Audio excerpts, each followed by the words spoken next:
오늘 말씀의 배경은 이제 일곱째 천사가 나팔을 불게 되면 일어날 일들을 미리 보여주고 있는 것입니다. 자, 말씀을 지금까지 우리가 살폈는데 일곱째 천사가 나팔을 불었습니까? 안 불었습니까? 안 불었어요. 이제 나팔을 불려고 준비하는 과정 속에 있는 모습을 우리들에게 보여주고 있습니다. 마지막 때에 일어날 일들이 이제 구체적으로 우리에게 소개되고 있습니다. 자, 1절입니다. 또 하늘에 크고 이상한 다른 이적을 보매 일곱 천사가 일곱 재앙을 가졌으니 곧 마지막 재앙이라 하나님의 진노가 이것으로 마치리로다. 요한계시록을 시작하면서 일곱 인, 일곱 나팔, 일곱 대접이 나오게 됩니다. 일곱 대접은 하나님의 저주와 심판입니다. 일곱 인은 하나님이 하시려는 일을 예수 그리스도를 통해서 우리에게 밝혀주시는 거예요. 그래서 그 일곱 인을 떼시는 분이 누구예요? 예수 그리스도가 일곱 인을 떼고 있습니다. 일곱 나팔이라 함은 이제 그 일이, 그 마지막이 임박하게 임하였음을 알리는 소리예요. 그러므로 인해서 회개하라는 거예요. 회개하라는 거예요. 회개의 자리로 나오라는 거예요. 자, 2절입니다. 또 내가 보니 불이 섞인 유리 바다 같은 것이 있고 짐승과 그의 우상과 그의 이름의 수를 이기고 벗어난 자들이 유리 바닷가에 서서 하나님의 검은고를 가지고 하나님의 종 모세의 노래 어린 양의 노래를 불러 이르되. 자, 거기 말씀 보게 되니까 2절에 불이 섞인 유리 바다 같은 것이 있고, 이 말씀을 어디를 통해서 확인할 수 있느냐 하면 이스라엘이 애굽에서 출애굽할 때에 하나님이 모세를 보내어서 그 백성을 인도합니다. 6월절 절기를 마친 백성들이 급히 애굽을 떠나 이제 가나안 땅으로 나아가는데 홍해 앞에 이르게 됩니다. 그때에 그 장면을 여러분들이 생각하시면서 출애굽기 14장으로 갑니다. 출애굽기 14장을 가게 되면, 자, 21절, 자, 우리 한 절씩 같이 읽겠습니다. 자, 출애굽기 14장 21절의 말씀을 보게 되니까 모세가 바다 위로 손을 내밀매 여호와께서 큰 동풍이 밤새도록 바닷물을 물러가게 하시니 물이 갈라져 바다가 마른 땅이 된지라. 누가 손을 내밀었어요? 모세가 손을 내밀었더니 누가 일하셔요? 하나님이 일을 하셔요. 여러분이 말씀에 순종하셔야 하나님이 일하십니다. 그런데 어떻게 기도하고 계시느냐 하면 나는 가만히 있고 하나님만 일하라고 기도하고 계신다고요. 아니에요.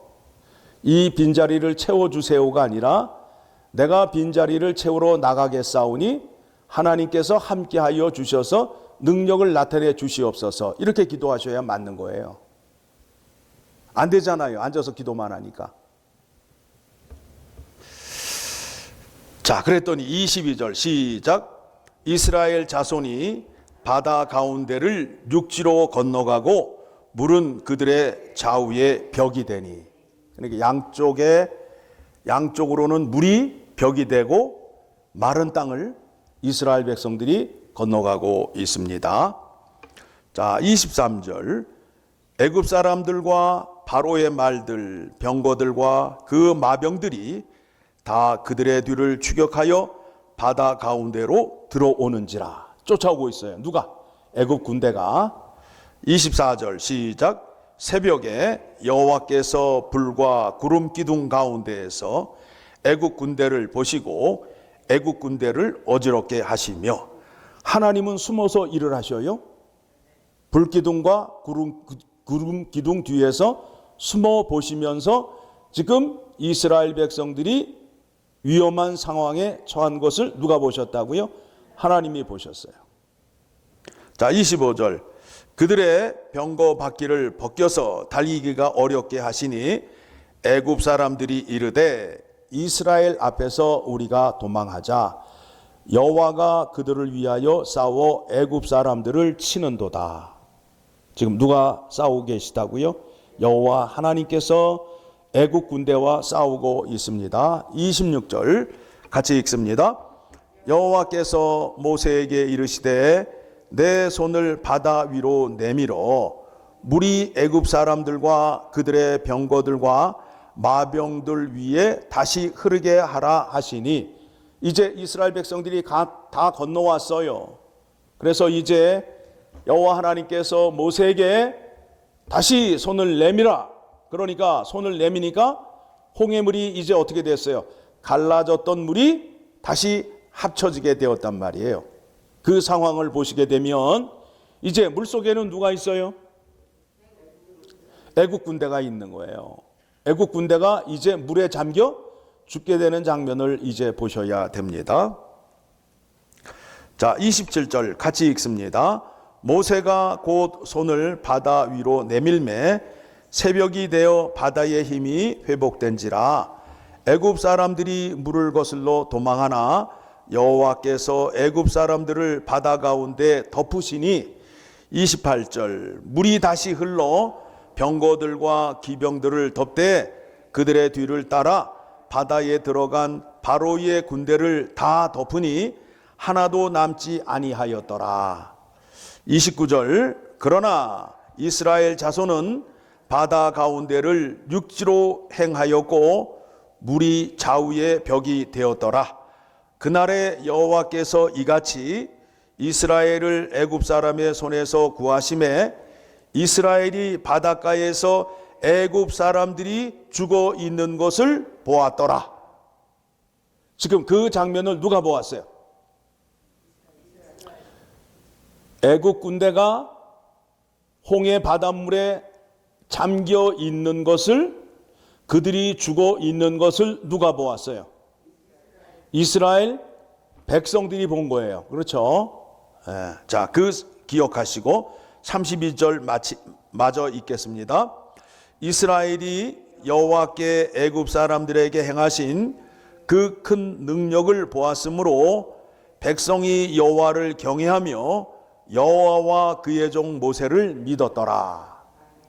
이제 이때에 이스라엘 백성들이 하나님께 찬양을 하기 시작합니다. 15장 1절 말씀 계속해서 같이 읽습니다.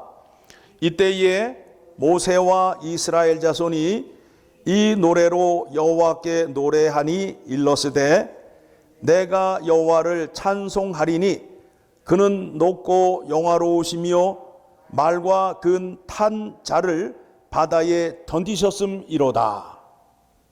지금 하나님이 하신 일을 찬양하고 있어요. 2절 여호와는 나의 힘이요 노래시며 나의 구원이시로다. 그는 나의 하나님이시니 내가 그를 찬송할 것이요 내 아버지의 하나님이시니 내가 그를 높이리로다. 지금 구원의 영광을 누가 받고 계시는 거예요? 하나님이 받고 계시는 거예요. 이 백성들이 홍해를 건너오는데 한 것이 아무것도 없어요.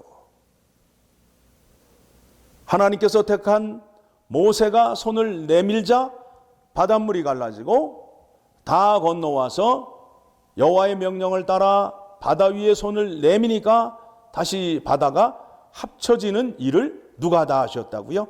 하나님이. 그래서 지금 찬양의 내용을 보게 되면 전부 하나님께 영광을 올려드리는 찬양이에요. 하나님의 능력을 찬양하는 거예요. 우리의 자랑과 우리의 어떠함이 구원의 찬양 가운데는 등장하지 않아요. 그러니까 여러분들이 믿음 생활하는 데 있어서 하나님 말씀에 순종하는 것이 올바른 믿음이에요. 자꾸 내가 하나님 앞에서 뭘 하려고 하는데 내 능력과 내 자랑으로는 하나님의 구원의 역사에 도움이 되는 게 없어요. 하나님 말씀에 순종하여야 하나님께서 그 사람을 쓰셔요. 모세가 광야에서 떨기나무에 불이 붙어 있는 장면을 보았잖아요. 기이한 장면을 보고 그 앞에 갔더니 거룩하신 하나님께서 말씀하시기를 내가 선 곳은 거룩한 곳이니 내 신을 벗어라 라고 말씀하고 있어요. 무슨 얘기냐면 내가 이제 이스라엘 백성들을 구원할 터인데 너의 과거에 어떠한 것도 필요 없다라는 의미로 너의 신발을 벗으라는 거예요. 모세는 하나님 말씀에 순종을 함으로 인하여 모세가 하나님께 쓰임을 받게 된 것입니다. 이 믿음이 우리에게도 적용이 되어서 말씀에 순종하는 자리로 나아가야 되는데 말씀 듣지 않고 깨닫지 않고 순종하지 않으면서 내가 자꾸 무엇을 하려고 하니까 안 되는 거예요. 구원에는 바로 이와 같아요. 여러분들이 구원을 얻으시는 데 있어서 나의 죄를 위하여 예수님 십자가에 죽어주세요 라고 여러분이 기도한 적 있어요? 없다고요. 그 일도 누가 하셨다고요? 하나님이 하셨다고요.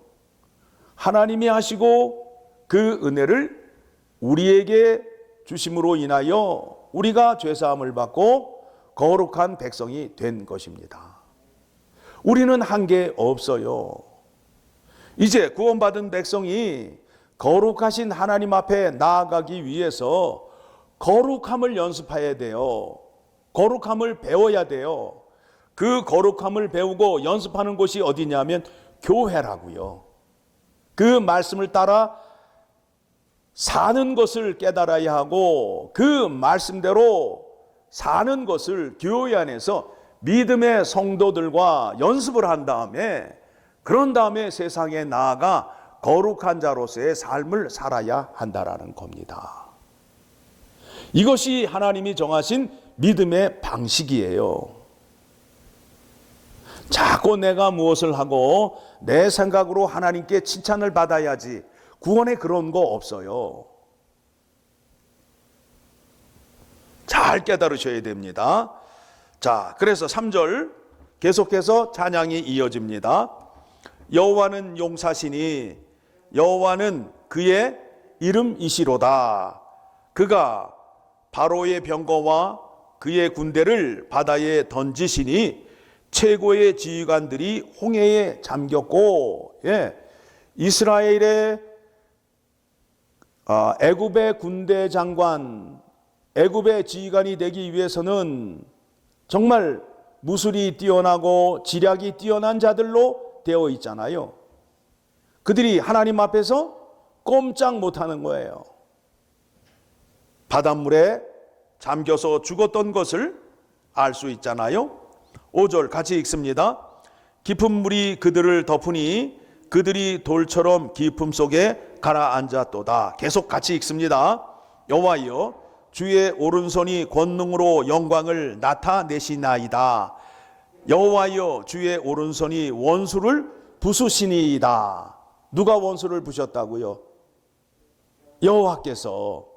그러니까 여러분들이 왜 지금 여러분에게 이스라엘 백성들이 출애굽할 때에 하나님의 구원을 여러분에게 소개시키느냐 하면, 이스라엘 백성들이 애굽에서 홍해를 건너올 때에 그들이 한 게 아무것도 없듯이 우리가 예수 그리스도의 이름으로 구원을 받고 천국을 가는 것도 누가 다 하신다? 하나님이 다 하신다가 되는 거예요. 하나님이 다 하신다가 되는 거예요. 구원의 시작과 끝은 하나님께 있어요. 잘 아시고 따라가셔야 됩니다. 자, 6절 시작. 여호와여 주의 오른손이 권능으로 영광을 나타내시나이다. 여호와여 주의 오른손이 원수를 부수시니이다. 그렇죠?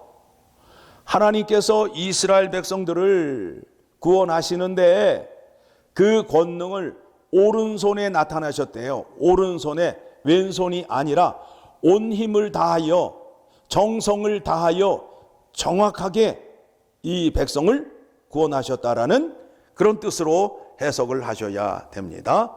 자, 7절 시작. 주께서 주의 큰 위엄으로 주를 거스리는 자를 엎으시니이다. 자, 애굽 바로 왕이 하나님께서 모세를 통하여 명령한 것을 대적하였지요. 하나님께 대적한 자가 이렇게 멸망하는 장면을 지금 우리가 보고 있는 겁니다. 주께서 진노를 발하시니 그 진노가 그들을 지푸라기 같이 사르니이다.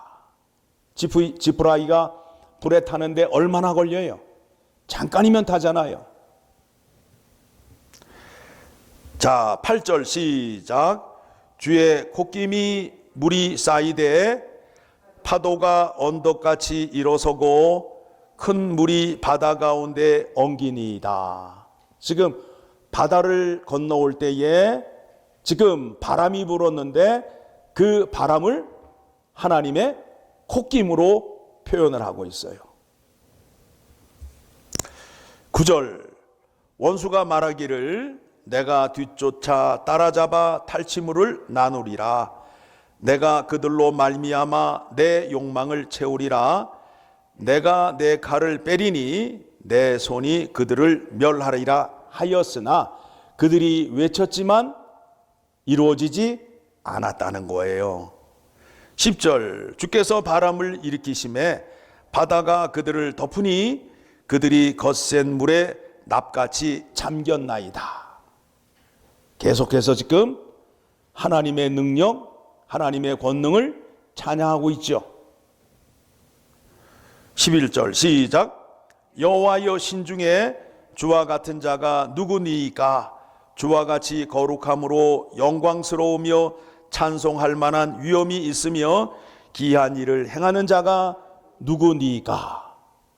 하나님 말고 이 일을 할 수 있는 사람이 어디 있느냐라고 찬양을 하고 있는 거예요. 그래서 12절.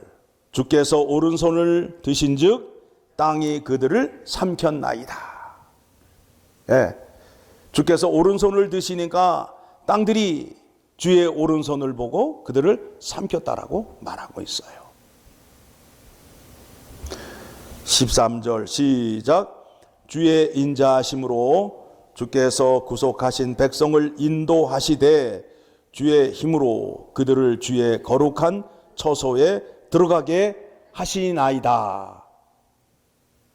하나님께서 하시는 거예요. 자, 지금 이스라엘 백성들이 홍해를 건너와서 물속에 잠겨있는 애굽의 군대를 바라보며 죽어있는 그 시체들을 바라보며 이스라엘 백성들이 하나님의 영광을 찬양하고 있어요. 그렇죠? 자, 그럼 다시 오늘 본문으로 돌아갑니다. 15장 2절을 보니까 또 내가 보니 불이 섞인 유리 바다 같은 것이 있고, 자, 일곱째 나팔을 불게 되면 이제 진노의 대접이 쏟아지면서 짐승의 이름을 받지 아니한 사람들은 새하늘 새 땅에 들어가서 하나님을 찬양하는 장면이 나오게 됩니다. 그렇죠? 나팔을 부는데 두 가지 현상이 일어나는 거예요. 한쪽에서는 어떻게 해요? 진노의 심판이 있고, 한쪽에서는 영광을 올려드리는 하나님의 백성들이 있음을 생각하셔야 됩니다. 그러니까 불이 섞인 유리 바다라고 하면 애국 군대가 홍해 바다에 잠겼을 때 사람이 죽게 되면 피를 흘리게 되잖아요. 그렇죠? 뭐라고 표현이 되어 있어요? 불이 섞인, 그러니까 바다 색깔이 지금 어떻다는 거예요? 붉은색이 드러나면서 한쪽에서는 구원받은 백성들이 검은 고를 갖고 찬양하는 장면이 나오게 됩니다. 그런데 이 찬양의 내용이 아까 우리가 살펴보았듯이 출애굽기 15장에 나오는 찬양의 내용과 같아요. 이스라엘 백성이 찬양을 불러드렸던 것과 어린 양 이름으로 구원받은 백성들이 찬양하는 것과 같다는 거예요. 그래서 2절, 자 봅니다. 2절 다시 봅니다. 짐승과 그의 우상과 그의 이름의 수를 이기고 벗어난 자들이 유리 바닷가에 서서 하나님의 검은 고를 가지고, 아까 이스라엘 백성들이 어디에서 찬양을 했어요? 모레밭 위에 올라가서 찬양을 했어요? 홍해 바닷가에서 찬양을 했어요? 에? 홍해 바닷가에서 찬양을 했죠? 지금 여기 보게 되니까 지금 어디에 서서? 유리 바닷가에 서서 하나님의 검은 고를 가지고, 그렇죠? 지금 그 상황이 똑같아요. 3절, 하나님의 종 모세의 노래, 어린 양의 노래를 불러 이르되, 모세가 찬양했잖아요. 출애굽기 15장의 찬양의 말씀을 우리가 살펴보았죠. 그 찬양의 내용과 어린 양의 노래가 같다는 거예요. 자, 같이 읽겠습니다. 주 하나님 곧 전능하신 이시여 하시는 일이 크고 놀라우시도다. 만국의 왕이시여 주의 길이 의롭고 참되시도다. 지금 내용이 똑같아요. 자, 구원은 누구의 손에 있기 때문에? 하나님의 손에 있기 때문에 하나님께 영광을 올려드리고 찬양하는 내용이 같다라는 겁니다. 그래서 4절의 말씀 같이 읽습니다. 주여, 누가 주의 이름을 두려워하지 아니하며 영화롭게 하지 아니하오리이까? 오직 주만 거룩하시니이다. 주의 의로우신 일이 나타났음에 만국이 와서 주께 경배하리이다 하더라. 이제 일곱째 나팔이 불게 되면 짐승의 이름을 받은 사람들은 이제 뜨거운 불 속으로 들어갈 거 아니에요? 그때 그들이 뭐라고 생각을 해요? 아, 하나님께서 말씀하신 것이 맞구나. 우리가 이기는 줄 알았는데 하나님이 모든 것을 이기셨구나 라고 불 속에 있는 자들도 그때 가서는 고백할 수밖에 없다라는 거예요. 왜냐하면 모든 것이 끝났기 때문에, 모든 전쟁이 끝났기 때문에. 5절, 또 2일 후에 내가 보니 하늘의 증거 장막의 성전이 열리며 7 재앙을 가진 7 천사가 성전으로부터 나와 맑고 빛난 세마포 옷을 입고 가슴에 금띠를 띠고 내 생물 중에 하나가 영원토록 살아계신 하나님의 진노를 가득히 담은 금대접 7을 그 7 천사들에게 주니 하나님의 영광과 능력으로 말미암아 성전의 연기가 가득 차매 일곱 천사의 일곱 재앙이 마치기까지는 성전에 능히 들어갈 자가 없더라. 자, 하나님께서 축복과 저주를 약속하셨습니다. 그렇죠. 축복도 약속하시고 저주도 약속하셨어요. 그래요, 안 그래요? 예, 불순종하게 되면, 하나님을 대적하게 되면 저주를 하신다고 약속하셨어요, 안 하셨어요? 하셨다고요. 저주도 약속이에요. 저주도 약속의 복이에요. 그 일이 일어난다는 거예요. 언제? 일곱째 나팔이 불면. 그러니까 이제 일곱째 나팔이 울렸어요, 안 울렸어요? 안 울렸잖아요. 지금 모든 것이 준비가 되어서 이제 일곱째 나팔이 불기만 하면 이제 일곱 대접의 재앙이 쏟아지고 택함을 받은 백성들은 검은 고를 들고 하나님 앞에 나아가 찬양을 하게 된다라는 겁니다. 그러면 그 순간이 오게 되면 모든 것이 끝나는 거예요. 지금 나팔을 불고 있는 때예요. 뭐예요? 우리에게 경각심을 주고 깨달으라고 나팔을 불고 있어요. 나팔을 불고 있어요.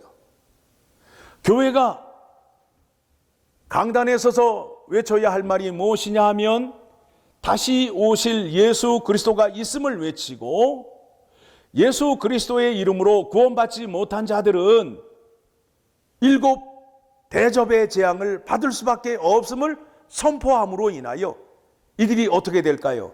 그 말씀을 듣고 거부하는 자는 그 불 속에 들어갈 수밖에 없겠지만, 하나님께서 역사하시사 그 마음을 돌이키게 하셔서 하나님 앞에 나와 회개하는 자들에게는 영생의 복을 허락해 주심을 교회가 외쳐야 돼요. 우리끼리 평안하게 재미있게 잘 사는 그런 분위기, 우리에게 좋은 말씀 해주시고 우리를 따뜻하게 맞이해 주시고 나를 위로해 주시고 이런 교회가 되었으면 좋겠어요 라고 말들 하시는데, 그거는 성경적인 교회가 아니에요. 그러라고 세운 교회가 아니라는 거예요. 세상을 향하여 하나님의 진노의 심판이 준비되어 있다. 그러니 회개하고 예수 그리스도를 믿고 구원을 받아 영생을 누려라 라고 외치는 교회가 되어야 된다라는 겁니다. 이거를 깨닫지 못하게 되면 하나님께서 쓰임받는 교회가 되지 못함을 아셔야 돼요. 자꾸 우리끼리만 나 좀 알아주세요. 아니에요.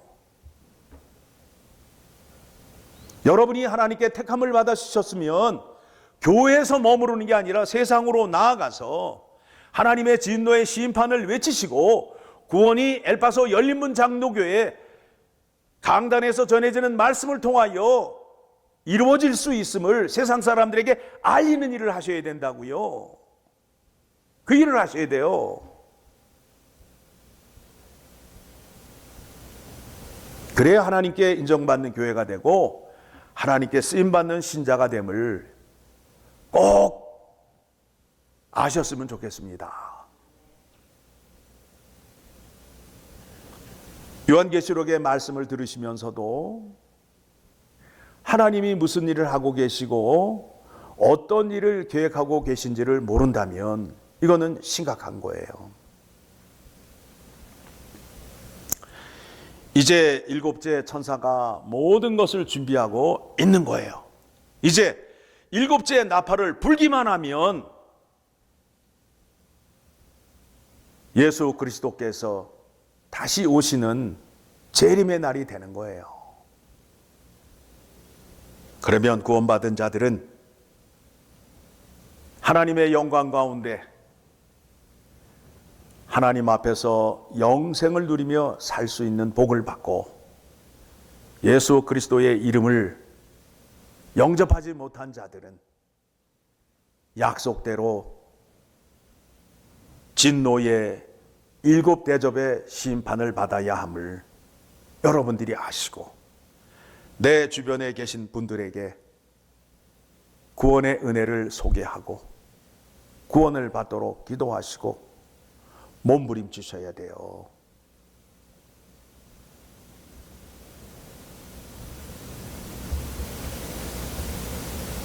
이와 같은 진리의 말씀 깨달은 교회가 이 땅에 많지 않아요. 많지 않아요. 이러다가 정말 예수 그리스도께서 수일 내에 오신다면 내가 사랑하는 이들, 내가 알고 있는 이들, 아직도 구원받지 못하였는데 어떻게 하면 좋을까 하는 마음이 생기잖아요. 그와 같은 마음을 가지셔야 하나님의 마음을 가진 자가 되는 거예요.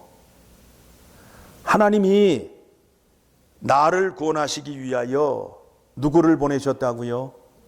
하나밖에 없는 독생자 예수 그리스도를 보내셨다고요. 여러분이 그와 같은 안타까운 마음을 가지시고 주변에 있는 사람들에게 십자가의 복음을 전하는 믿음을 가지시고 그 능력을 달라고 날마다 간구하셔야 돼요. 다 준비되어 있잖아요, 지금. 아버지께서 아들에게 이만하면 됐으니 이제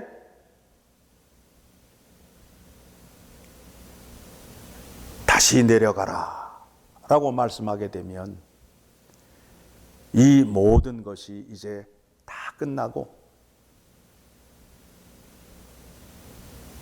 새 하늘, 새 땅, 또 진노와 저주의 심판이 있게 되는 겁니다. 오늘 말씀이 우리 마음에 찔림이 되어서 우리 교회가 앞으로 어떻게 하여야 되며 내가 어떻게 믿음 생활하여야 하는지 깊이 깨닫는 시간 되기를 소망합니다. 기도하겠습니다. 각자 기도하시고 돌아가시기 바랍니다.